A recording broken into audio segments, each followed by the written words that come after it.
एक महिला भक्त वृंदावन से बिहारी जी लेकर अपने घर आई और तभी बाहर से गोलू घर के अंदर आया और माँ से पूछता है कि माँ, यह कौन है?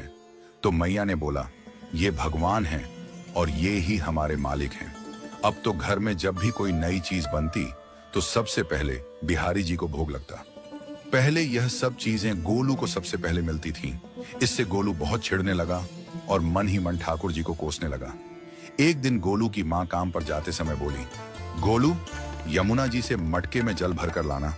जब गोलू पानी भरने के लिए जाने लगा तो जाते जाते बिहारी जी को कहने लगा, खाने के लिए तो सबसे पहले तैयार रहते हो, लेकिन काम तो मुझे ही करना पड़ता है। अगर यहाँ रहना है तो काम करो। कहकर गोलू यमुना जी से जल भरने के लिए चल पड़ा। गोलू जब यमुना जी में जल भरने लगा तो उसने देखा कि यमुना जी के अंदर बिहारी जी विराजमान है और कह रहे हैं, ला गोलू, घड़ा हम भर देते हैं। गोलू उनको देखकर हैरान हो गया और बोला, नहीं नहीं, मैं अपने आप भर लूंगा। लेकिन ठाकुर जी ने उसके हाथ से घड़ा ले लिया और भरकर घर ले आए। गोलू घर आकर डर रहा था कि अगर माँ को पता लगा कि मैंने ठाकुर जी से काम करवाया है तो आज मेरी पक्की पिटाई होगी। माँ ने घर आकर बिहारी जी को गीले कपड़ों में देखा तो एकदम से हैरान हो गई और कहने लगी कि गोलू, ये जरूर तेरी शरारत है, जरूर तूने ही इन पर जल डाला है। गोलू ने अपनी माँ को समझाने का बहुत प्रयास किया, लेकिन माँ ने उसको डांट कर चुप करा दिया और ठाकुर जी के भीगे हुए वस्त्रों को बदलने लगी।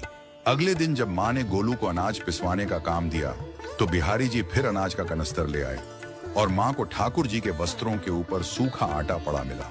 तो माँ ने फिर गोलू को डांटा कि तुझे पता नहीं कि ये हमारे भगवान हैं और तू भगवान के साथ शरारत करता है। आज तूने फिर इनके ऊपर आटा फेंका है। तो गोलू शपथ लेकर कहने लगा, नहीं माँ, मैंने कोई शरारत नहीं करी है। ये तो मेरे हाथ से गेहूं का कनस्तर लेकर खुद पिसवा कर आए हैं। गोलू की माँ आज बहुत गुस्सा हुई। अगले दिन फिर माँ बोली, बेटा गोलू, आज तुम्हारे बाबा बाहर गांव से वापस लौट आएंगे। बस आज का ही काम है, तुम जंगल से थोड़ी लकड़ियां ले आना। गोलू फिर डर गया, कहीं ठाकुर जी फिर मेरे पीछे ना आ जाएं। गोलू ने माँ को बोला कि मैं चला तो जाऊंगा, लेकिन बिहारी जी को समझा लो, वो मेरे पीछे ना आए। उसकी माँ हंसकर बोली, हाँ हाँ समझा दूंगी, तुम जाओ तो सही। गोलू जल्दी जल्दी लकड़ियां लेने जंगल में चला गया और माँ काम पर चली गई।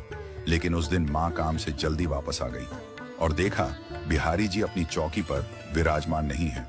वह तो एकदम से घबरा गई कि कहीं गोलू की शरारत तो नहीं। वह भागी भागी जंगल की तरफ गई। तभी उसने देखा कि गोलू के साथ एक इंसान लकड़ियों को लेकर घर आ रहा है। गोलू की माँ यह देखकर हैरान हो गई कि यह तो बिहारी जी हैं। ये क्या हमारे भगवान हमारा काम कर रहे हैं? इसका अर्थ गोलू ठीक कह रहा था।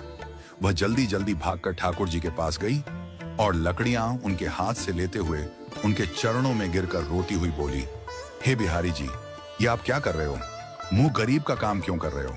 ठाकुर जी मुस्कुराते हुए बोले, हमें तो तेरे बेटे पर बहुत प्यार आता है। सब लोग हमें भगवान समझते हैं, लेकिन एक तेरा बेटा ही था जो हमको अपना मानता था। अपना मानकर वो हमें डांट भी देता था, हमारे साथ गुस्सा भी करता था, और जो हमें एक बार अपना मान लेता है तो हम उसके मान के लिए उसके ही हो जाते हैं।